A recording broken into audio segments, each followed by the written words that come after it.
पिलाने core one unit to अच्छे कौन ना सारला साहित्य सारला दास रचना संभार देखा से गुड़िकर साहित्यिक सामाजिक सांस्कृतिक वैशिष्ट्य संपर्क में देखुचे यूनिट टू रे ठीक अच्छे पिलाने। तो आज आम जो unit two Odia honours first semester core one unit two जहाँ भी आज आम प्रश्न पत्र आलोचना करवा संक्षिप्त प्रश्न धर्म ठीक अच्छे। तो से गुड़िक परीक्षा 100% उपयोगी ठीक अच्छे पिलाने। परीक्षा कौन जो मैंने आग को ओडिया भाषा साहित्य को नहीं भविष्य करने चाहते ठीक अच्छे तो से आज भिडियो बहुत गुरुत्वपूर्ण। तो जदि गोटे पिला आज आम जो शाला साहित्य संपर्क में जहाँ भी संक्षिप्त प्रश्न आलोचना करवा से जब भावुची यहाँ 1 मार्क्स से भाविया भूल भावुची यहाँ 2 मार्क्स मतलब तुम बारंबार कही सारी मुझे प्रश्न आलोचना कर तुमकर से प्रश्न 1 मार्क्स से प्रश्न 2 मार्क्स तेणुकर गोटे मार्क आम 1 मार्क्स 2 मार्क्स छाड़ दूचे। ये प्रश्न कही ओडिशा शाला जुग क्या कहुए क्या नाम नामित कराई एवं शाला दासक 2 गोटी ग्रंथ नाम लिख कि शाला दास जब कह जन्मस्थान संपर्क में कौ ग्रंथ कहते एमि सब बुझेदेव 2 मार्क्स हो तेणुक ये प्रश्न 1 मार्क्स हो प्रश्न 2 मार्क्स हो ठीक अच्छे पिलाने। तो आज आम जहाँ भी प्रश्न देखिए सब जहाँ परीक्षा उपयोगी एवं तुम आउ थे कहली भविष्य प्रश्न गुड़िक बहुत बहुत गुरुत्वपूर्ण ठीक अच्छे पिलाने। बर्तमान आलोचना करिया बर्तमान आरंभ करवा सब जहाँ तुम बुझे कहीदेवी किसी डर नहीं तुमकर 12टी जो सर्ट क्वेश्चन आसूँ एवं तुम जो देन आस जो मैंने 2 मार्क्स आस 3 मार्क्स आस तुमने उत्तर लिखिपार ठीक अच्छे पिलाने। देखिए आलोचना करवा कहला ओडिया साहित्य में सारला जुग क्या नाम नामित कराई शारला दास आम जानी पिला बढ़िया एक्सट्रा कथा कह पिला ध्यान देव। शारला दास क्यों राजा समय साम समय थे ना राजा कपिलेन्द्र देव ठीक अच्छे गजपति कपिलेन्द्र देव से समसामयिक थे से समय राजा थे से समय राजा किए ना कपिलेन्द्र देव। तो कपिलेन्द्र देव क्यों वंशर सम्राट थे पिलाने आम जब कह सूर्यवंशर कौन थे पिलाने ना कपिलेन्द्र देव सूर्यवंश सम्राट थे। समस्त मोर प्रश्न समस्ते वीडियो शेष में मत कमेंट जनइब बर्तमान प्रश्नटा कहीदे कि ये कपिलेन्द्र देव रचना करथिबा संस्कृत काव्यटर नाम कौन मैं समस्त कमेंट जनइब। कपिलेन्द्र देव रचना करथिबा एक काव्य बा ग्रंथर मत नाम समस्त कमेंट जन कह प्रणयपते खटई कपिलेश्वर नामे राजा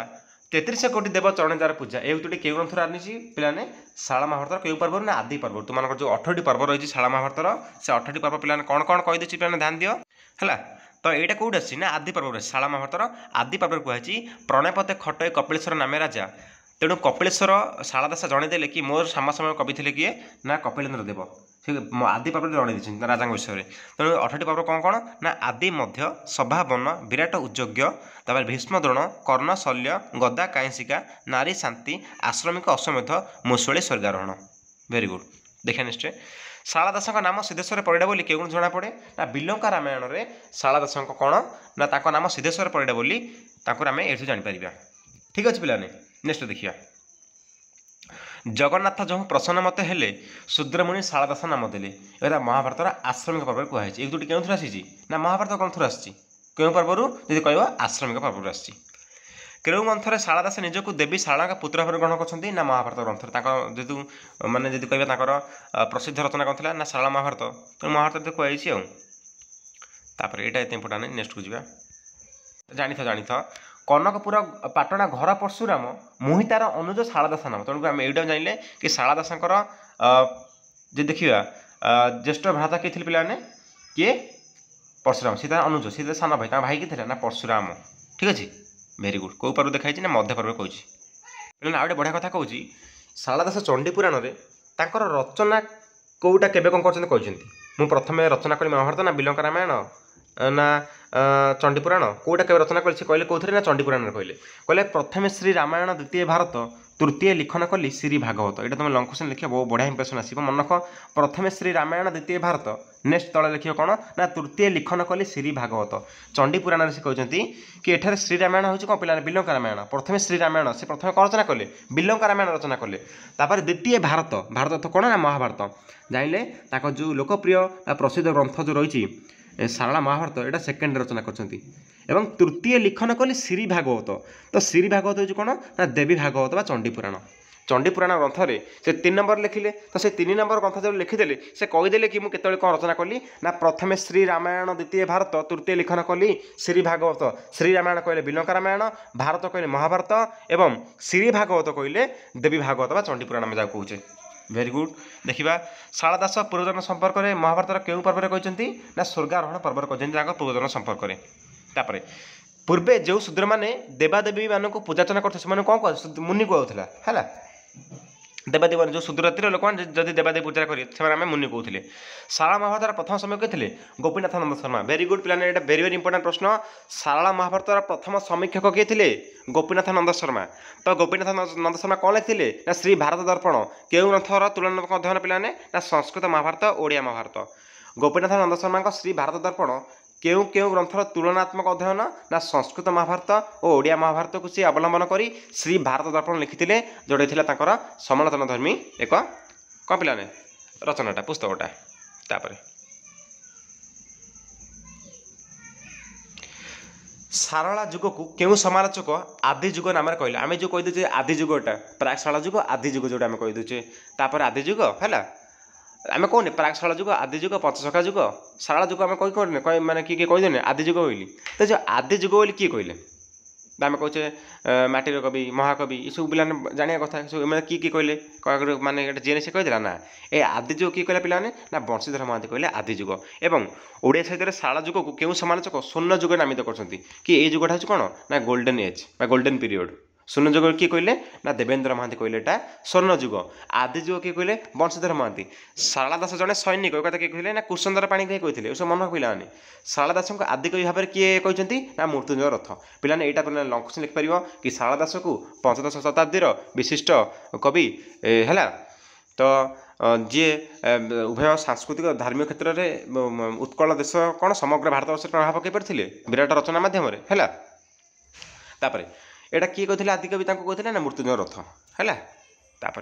शाला दास को वाल्मीकि सह किए तुलना करछंती ना मृत्युंजय रथ शाला दास को वाल्मीकि सह तुलना करछंती ताकू कहले आदि कवि शाला मृत्युंजय रथ कहते शाला दास को और शाला सैन्य किए कहला ना कुसुंदर पाणिग्राही आ स्वर्ण जुग किए कहला देवेंद्र महांती नेक्स्ट आउ गोटे कौन पिलाने ना आदि जुग किए कहले आदि जुग कहले बंशीधर महांती आदि कवि कहले मृत्युंजय रथ जनप्रवाद अनुଯାयी शाला दास जन्मस्थान कौटी ना झंकड़ आम जानी पिलाने आम कहू कौन कि जगतसिंहपुर जिलार झंकड़ नामक स्थान शाला दास जन्म होली आम जनप्रवाद लोक सब कहती समालोचक मैंने शाला जन्मस्थान क्यों रूप ग्रहण करते ना तेंतुलिया पदा कि समालोचक मैंने कौन कहले ना शाला दास कौट जन्मस्थान ना तेंतुलिया पदा शाला दास को व्यासदेव सह किए तुलना करते ना गोपीनाथ नंद शर्मा कहले ये कौन ना उत्कलर व्यास किए कहले गोपीनाथ नंद शर्मा जे ओडिया साहित्य प्रथम इतिहास लिखिले तारिणी चरण रथ ताक मत शाला दास जाति कौन थे ना शूद्र थे है शाला दास समयनीन परिप्रेक्षी में क्यों समालोचक मत को ग्रहण कराए ना आत्तबल्ल महांती यहाँ तो इम्पोर्टाट ना बिल्लंका रामायण रचयिता किए शाला दास बिल्लंका रामायण क्यों ग्रंथ छाया रचित ना संस्कृत अद्भुत रामायण मन पिलाने बिल्लंका रामायण जो रचना कराई क्या अवलंबन कर क्या छाया रचित जब हम कह कहार अनुवाद कराई पिलाने ना संस्कृत अद्भुत रामायण अनुवाद बा ता छाया रचित होती बिल्लंका रामायण में कहार बद्ध होते पिलाने ना सहस्र श्री रावण बद्ध होती बिल्लंका रामायण यहाँ पिला मन था बिल्लंका रामायण सीता क्यों रूप धारण करते ना विवस्वान रूप चंडी रूप विवस्वान कहले पिलाने कौन विवस्वान रूप है मैं चंडी रूप जोटा कहे मैंने वस्त्र हरण कर पकड़े उलग्न अवस्था माने सहस्र श्री रावण को बद्ध करते जोटा आम कहे विवस्वान रूप चंडी रूप कहले वस्त्र माने संपूर्ण रूप उलग्न थे ठीक अच्छे बिल्लंका रामायण क्यों रचित पिलाने ना दांडी रचित है कौन ना बिल्लंका रामायण कहार कपथन सृष्टि पिलाने शिव पार्वती यहाँ पिला इंपोर्टाट ये इंपोर्टाट जहाँ तुम कहूँ सब इंपोर्टाट आज छाड़ी दे इंपोर्टाट तुम मन ना शाला दास प्रथम कृति कौन बिल्लंका रामायण तुमने कही प्रथम श्री रामायण द्वितीय भारत तृतीय लिखन कले श्री भागवत ये प्रथम श्री रामायण कहले बिल्लंका रामायण बुझाऊँगी है द्वितीय भारत कहले महाभारत तृतीय लिखन कले श्री भागवत कहले चंडीपुराण बाजा कम कहते देवी भागवत मत कहे बिल्लंका रामायण रचना पछरे कवि मूल उद्देश्य कौन था ना नारी शक्तिर महत्व प्रतिष्ठा ए नारी कौन करें जापर तेणु नारी शक्ति प्रतिष्ठा जनईदे कौन ना बिल्लंका रामायण में सहस्र श्री रावण वध करने क्यों दुजन को राम सीता मध्य युद्ध करने पठाई ना खल दुर्बल यहाँ पे स्टोरीटा पढ़ी पिलाने बिल्लंका रामायण विश्वस्तु कौन ना सहस्र श्री रावण मृत्यु होती बिल्लंका रामायण में देवी सीता द्वारा देवी सीता चंडी रूप विवसन रूप से सहस्र रावण को मृत्यु माने मारी तापर शाला महाभारत पद केते पर्व रही 18 पिला तुम कही आदि मध्य समापन बेटा उद्योग्य शल्य गदा कायसिका नारी छाती आसनिक असमत मुसुली स्वर्गारोहण ठीक अच्छे तापर शाला महाभारत श्लोक संख्या केते पिलाने ना 14,001 लक्ष केते पिलाने ना सॉरी पिलाने 1,40,000 टिके अन्यमनस्क होली तुम गोटे फटो देखो तो से अन्य देख चल गोटे फटो देखिदेवा यही फटो देखा तुमने कहली केते कहली 1040 ना गोटे भूल कहली पिलाने भाविली ना पिला फटो देखी से मन आसला कि नहीं जो स्वर्ग संख्या पिला जानतु मनक आदि मध्य सभावन विराट उद्योग्य भीष्मदण कर्ण शल्य गदा कैशिका नारी शांति आसनिक असमत स्वर्गारोहण एमती मनक आदि मध्य सभावन विराट उद्योग भीष्मदण कर्ण शल्य गदा कैशिका नारी शांति आश्रमिक असमध्य मुसली स्वर्गारोहण एमती मनक 2 2 2 3 3 3 मनक दियो ओके जीवा तो जाइले आम पर्व 18टा श्लोक संख्या 1,40,000 है केते 1,40,000 किंतु 1 लक्ष कार व्यासदेव कृत महाभारत श्लोक संख्या केते संस्कृत जोटा महाभारत सेटा 1 लक्ष किंतु शाला दास ताकू अनुवाद कर लिखिले आम कहने संपूर्ण अनुवाद कर संपूर्ण कपी करना कि संपूर्ण अनुवाद कहले गोटे माने ताकू अवलंबन कर लिखा जाए तुमको 100टा कहले कपी कपी एक्चुअली धरा जाए तुम गोटे बुझाई कहीदेली सी कौन कले ना ये लिखिले 1 लक्ष किंतु ये पछरे लिखिकी 1,40,000 लिखिले सृजनशीलता केते कि चेष्टा कथा कहते है शाला महाभारत वर्णित श्रीकृष्ण और सहज सुंदरी मिलन कहार जन्म होता है पिला इम्पोर्टाट ना शाला महाभारत उपपर्व संख्या केते ना उपपर्व ना पिला जानी था उपपर्व किसी ना हाँ मूल महाभारत ग्रंथर आदि पर्व को शाला दास केते भाग विभक्त करछन्ती और कौन कौन ना 2 भाग में आदि पर्व और मध्य पर्व ठीक अच्छे जो मूल महाभारत जो आदि पर्व से कौन कहले आदि मध्य से कहले शाला दास कहले तापर शाला दास महाभारत गदा पर्व मूल महाभारत केउं पर्व आसी ना शल्य पर्व शेष पर्व शल्य माने पिला एटा इम्पोर्टाट ना जान था शल्य पर्वर शेष उपपर्व किंतु शाला दास महाभारत कौन प्रकार उपपर्व ना पिलाने आउ गोटे ये जाने दरकार नहीं तो आउ गोटे गोटे बढ़िया कथा कहूँ मन रख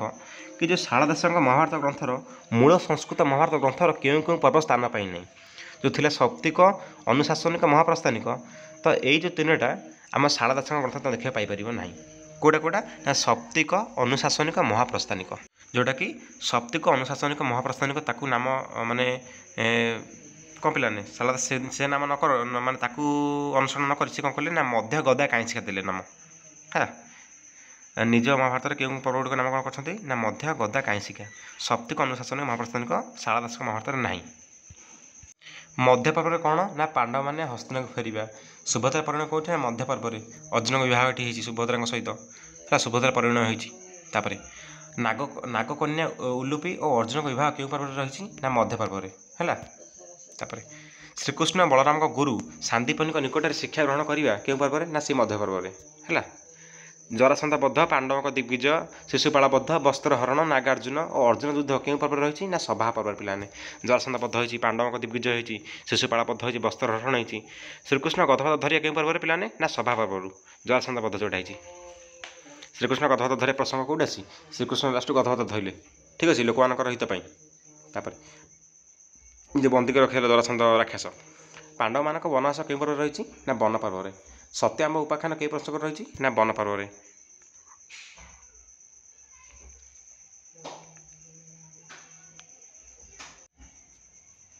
संस्कृत महाभारत रचयिता किए ना व्यासदेव शाला महाभारत संस्कृत महाभारत क्यों प्रकार अनुवाद ना भावानुवाद देखाई पिला भावानुवाद होती उभय महाभारत पर्व केते पिला रही ना 18 संस्कृत महाभारत उपपर्व संख्या केते ना 100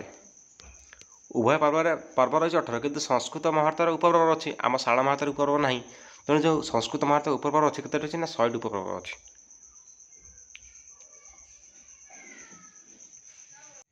शाला महाभारत क्यों छंद रचित ना दांडीवृत्त बा दंडक छंद कहे दांडीवृत्त बा दंडक छंद